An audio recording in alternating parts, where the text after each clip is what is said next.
आज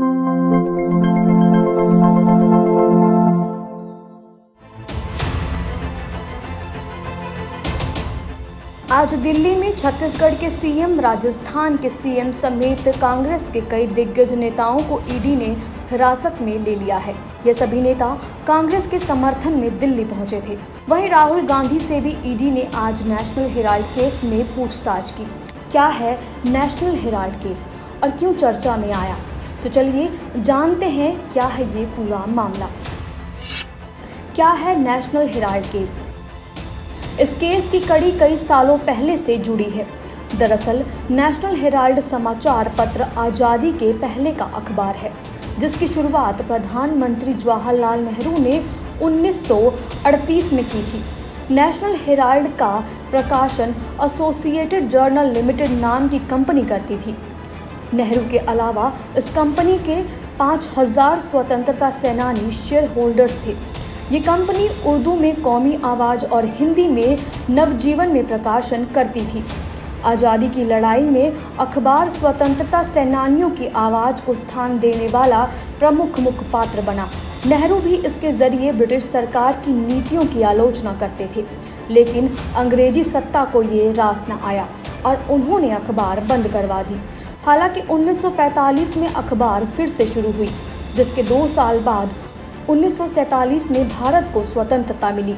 नेहरू देश के पहले प्रधानमंत्री बने और उन्होंने अखबार बोर्ड के अध्यक्ष के रूप से इस्तीफा दे दिया, लेकिन अखबार का प्रकाशन तब भी जारी रहा और कई नामी पत्रकार इसके संपादक बने।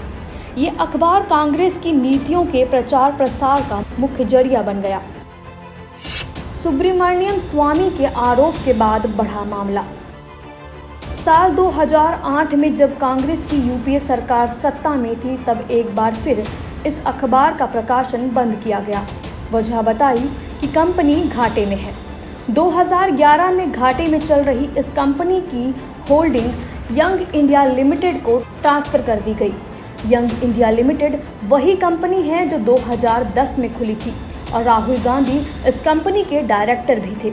इसमें सबसे ज़्यादा 38% शेयर राहुल गांधी और सोनिया गांधी के नाम थे।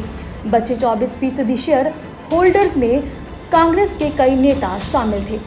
इस पूरे मामले में सबसे बड़ा मोड़ 2012 में आया, जब बीजेपी नेता सुब्रमण्यम स्वामी ने अदालत में आरोप लगाया कि यंग इंडिया लिमिटेड द्वारा एसोसिएटेड जर्नल लिमिटेड के अधिग्रहण में धोखाधड़ी और विश्वासघात किया गया है। इस धोखाधड़ी में कांग्रेस के कुछ नेता शामिल हैं। आरोप यह है कि गांधी परिवार ने कांग्रेस पार्टी का फंड का इस्तेमाल कर एजेएल का अधिग्रहण किया और इस कंपनी की 2000 करोड़ की संपत्ति पर कब्जा करने की कोशिश की। यंग इंडिया ने एजेएल की दिल्ली एनसीआर, लखनऊ, मुंबई और दूसरे शहरों में मौजूद संपत्तियों पर कब्जा किया। इसको लेकर सुब्रमण्यम स्वामी ने सोनिया गांधी और राहुल गांधी पर छल के जरिए संपत्ति पर अधिग्रहण करने का आरोप लगाया। उन्होंने कहा कि एजेएल को दिया गया लोन भी अवैध है, क्योंकि इसे पार्टी के फंड से दिया गया था। वहीं कांग्रेस का कहना है कि स्वामी के आरोपों को सुने जाने का कोई आधार ही नहीं। ये केस सिर्फ राजनीति दुर्भावना से फाइल किया गया है। उत्तर हिंदू टीवी से खुशबू की रिपोर्ट। से जुड़ने के लिए हमारे YouTube चैनल उत्तम हिंदू टीवी को सब्सक्राइब करें और हर वीडियो की नोटिफिकेशन पाने के लिए बेल आइकन को जरूर दबाएं। इसके साथ ही आप हमें सोशल मीडिया प्लेटफॉर्म जैसे कि फेसबुक, ट्विटर और इंस्टाग्राम पर भी जरूर फॉलो करें।